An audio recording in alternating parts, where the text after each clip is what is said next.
হজরে আসওয়াদ, যেটাকে কালো পাথর বলে, হাজরে আসওয়াদ, হাজরে আসওয়াদে চুমা দেয়া নিয়া আমাদের বাংলাদেশের হাজিদের মধ্যে একটা আবেগ কাজ করে।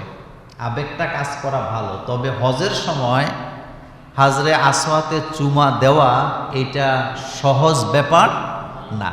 তবে আমি যেটা বলে দিব আজকে, হজ কবুলের সাথে হজরে আসওয়াতের সুমার সাথে কোনো সম্পর্ক নেই। হাজরে আসওয়াতে সুমা না দিলে হজ কবুল হবে না, এ কথা কোরআন হাদিসের কোথাও নাই।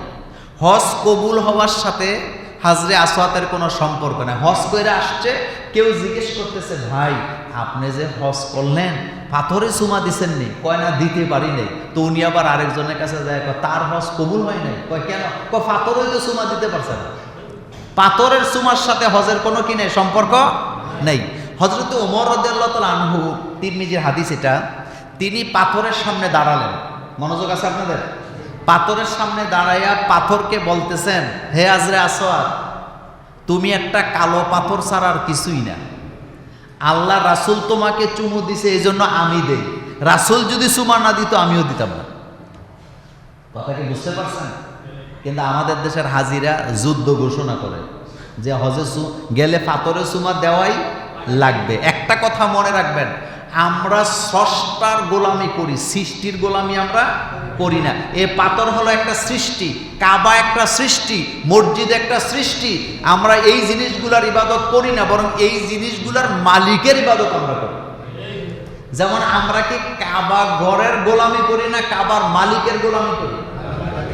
আল্লাহ রাব্বুল আলামিন বলছেন, ফালিয়াবুদু, পড়েন সবাই, ফালিয়াবুদু রাব্ব হাযাল বাইত আল্লাযী আত'আমাহুম মিন জু' ওয়া আমানাহুম মিন খাউফ। ফালিয়াবুদু রাব্ব হাযাল বাইত, এই ঘরের মালিকের গোলামি করো, ইবাদত করো। কাবা ঘরের গোলামি না, কাবার মালিকের। কাবার ঘরে যে পাথর আছে ওই পাথরের গোলামি না, পাথরের মালিকের গোলামি করতে হবে। সুযোগ পাইলে চুমা দিবেন, না দিলে কোনো গুনাহ নাই। আর দিলে জান্নাতে চলে যাবেন এরকম কোনো গ্যারান্টিও নেই।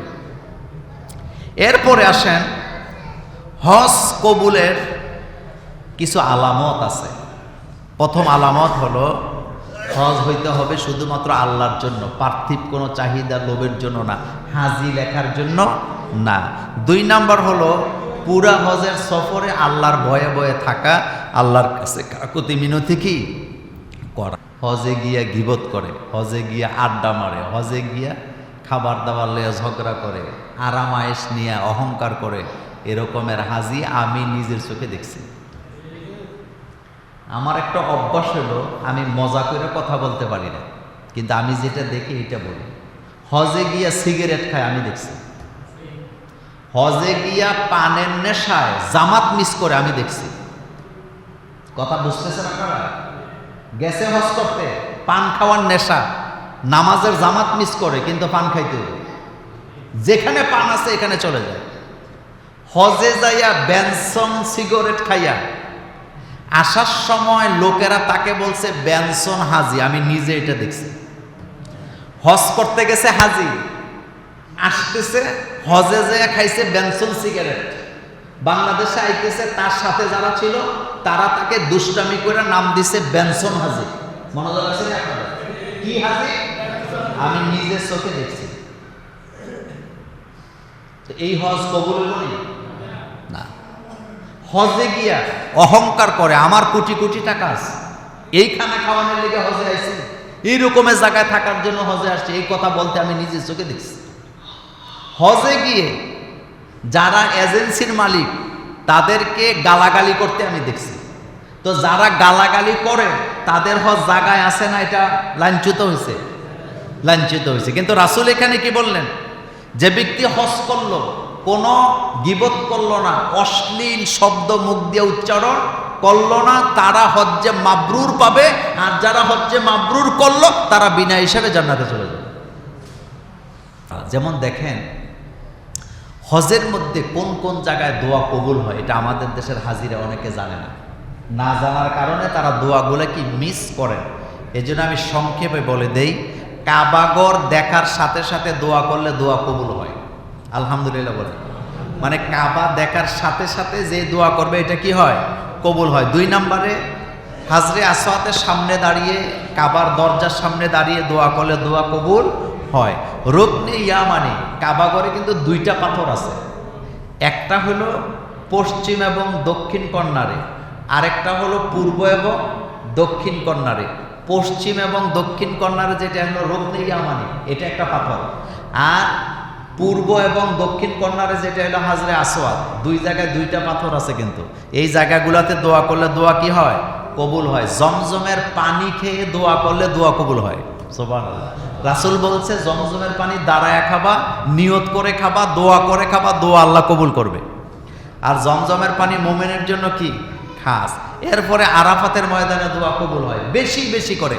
আরাফাতের ময়দানে হাজিরা যাইয়া খালি ঘুরে দোয়া করে না, খালি ঘুরে ঘুরে দেখে কোন কি আছে। আমাদের বাংলাদেশের হাজি অনেকেই আমি দেখছি খালি ঘুরে আর দেখে কোথায় কি আছে, কোথায় কি আছে। না, এটা করবেন না। ঘুরে ঘুরে দেখার চাইতে দোয়া করা কি বেশি জরুরি। এরপরে মুজদালিফায় দোয়া কবুল হয়, যেখানে হাজি সাহেবগণ রাত্রি যাপন করেন সেখানে দোয়া কবুল হয়। এরপরে জামারায় দোয়া কবুল হয়। জামারা মানে তো বুঝছেন, যেখানে শয়তানকে কি করে? কঙ্কর নিক্ষেপ করে, সেই জায়গায় দোয়া কবুল হয়। মুলতাজিমে দোয়া কবুল হয়। মুলতাজিম মানে হলো কাবাগরের কি? দরজা। রাসূল করিম সাল্লাল্লাহু আলাইহি ওয়াসাল্লাম এখানে দাঁড়ায় দাঁড়ায় দোয়া করতেন।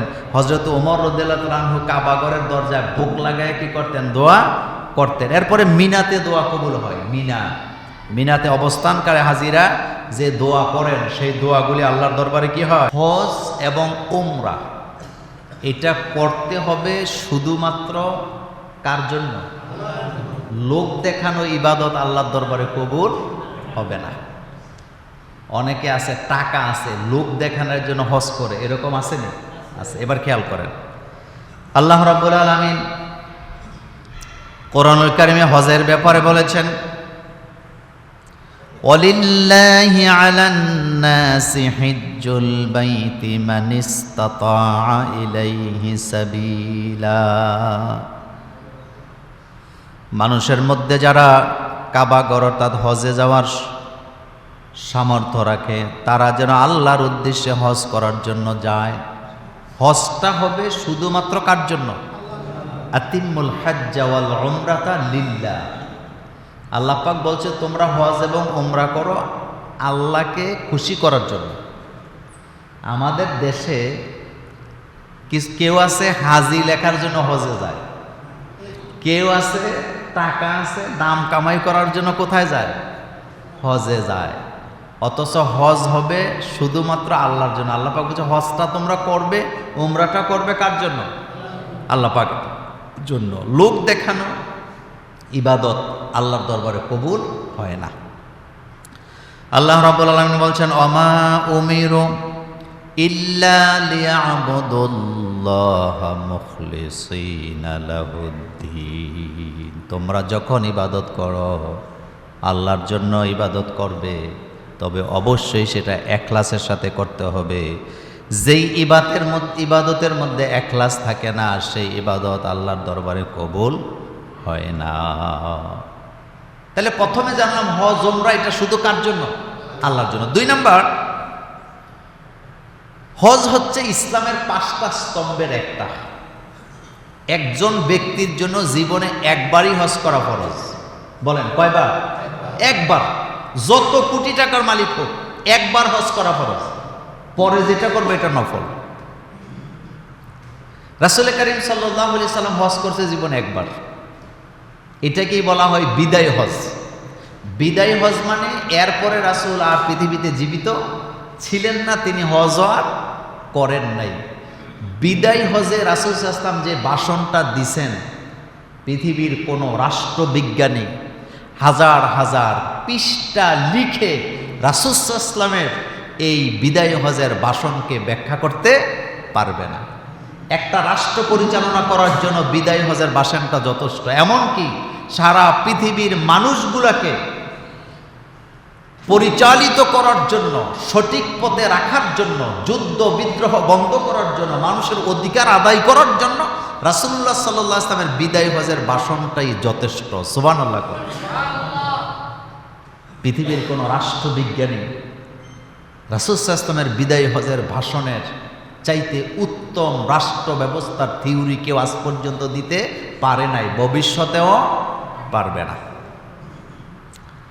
আল্লাহ রাব্বুল আলামিন আমাদের উপরে হজকে ফরজ করেছেন, সবার উপরে নয়, যাদের কাছে সম্পদ আছে, সামর্থ্য আছে। ইসলামের 5টি স্তম্ভের মধ্যে একটি হলো হজ। আন ইবনে ওমর রাদিয়াল্লাহু তাআলা আনহু থেকে বর্ণিত হাদিস, আন ইবনে ওমর রাদিয়াল্লাহু তাআলা আনহুমা আন্না রাসূলুল্লাহি সাল্লাল্লাহু আলাইহি ওয়াসাল্লাম قال, হযরত ওমর রাদিয়াল্লাহু তাআলা আনহু থেকে হাদিস বর্ণিত, তিনি বলেন রাসূলুল্লাহ সাল্লাল্লাহু আলাইহি ওয়াসাল্লাম থেকে বর্ণিত হয়েছে, কলা, এই কলার ফাইল হলো রাসূলুল্লাহ বলেছেন, বুনিয়াল ইসলামু আলা খামসিন, ইসলাম 5টা স্তম্ভের উপরে দাঁড়িয়ে আছে। শাহাদা আল্লাহ ইলাহা ইল্লাল্লাহ, 1 নম্বরে লা ইলাহা ইল্লাল্লাহ, এটার উপরে শাহাদা দেওয়া, সাক্ষী দেওয়া। ওয়া আন্না মুহাম্মাদান রাসূলুল্লাহ সাল্লাল্লাহু আলাইহি ওয়াসাল্লাম। 2 নম্বরে ইকামিস সালাত, নামাজ কায়েম করা। ওয়া ইতাইজ যাকাত, 3 নম্বরে যাকাত। ওয়াল হজ, 4 নম্বরে হজ। 5 নম্বরে ওয়া সাওমি রমাদান, রমজানের রোজা রাখা। এটা বুখারী মুসলিমের হাদিস। 5টা স্তম্ভের উপর ইসলাম দাঁড়িয়ে আছে। এই 5টার মধ্যে 4 নম্বরে হলো হজ। যাদের টাকা থাকবে, পয়সা থাকবে, তারা হজ করবে। আর একজন মোমেনা নারীর উপরে, পুরুষের উপরে জীবনে একবারের জন্য আল্লাহ হজ ফরজ করেছেন। একবার যে হজ করবে আর দ্বিতীয়বার তার উপরে হজ ফরজ থাকে না। হযরত ওমর রাদিয়াল্লাহু তাআলা আনহু, তাকে প্রশ্ন করা হলো যে ওমর রাদিয়াল্লাহু তাআলা আনহু, আপনি বলেন আমাদেরকে হজ কখন ফরজ হয়? ওমর রাদিয়াল্লাহু তাআলা আনহু বললেন, যখন আযাদু আর রাহেলা, যখন একজন ব্যক্তির কাছে সামর্থ্য থাকে এবং শক্তি থাকে। শুধু টাকা থাকলে হবে না, শক্তিও কি লাগবে। তাইলে ওই লোকের উপরে হজ কি ফরজ। টাকাও থাকতে হবে, শরীরে শক্তিও থাকতে হবে। এখন এই হজ যদি হয় অশ্লীলতা, গীবত, অহংকার মুক্ত, তাহলে সেই হজ হবে হজ্জে মাবরুর। আর হজ্জে মাবরুর যারা করলো তারা বিনা হিসাবে আল্লাহর জান্নাতে চলে যাবে।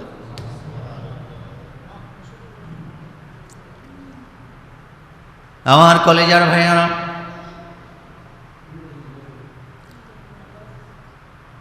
রাসূল কারীম সাল্লাল্লাহু আলাইহি ওয়াসাল্লাম বলেছেন, মান হাজ্জা লিল্লাহ, যে ব্যক্তি আল্লাহর জন্য হজ করলো, ফালাম ইয়ারফুস ওয়ালাম ইয়াফসুক, যে ব্যক্তি হজ করলো, কথাবার্তার মধ্যে অশ্লীলতা নাই, গুনাহ করলো না, পবিত্র থেকে হজ আদায় করলো, আল্লাহর নবী বলেন সে যেন মায়ের পেট থেকে নিষ্পাপ অবস্থায় বের হয়ে আসলো।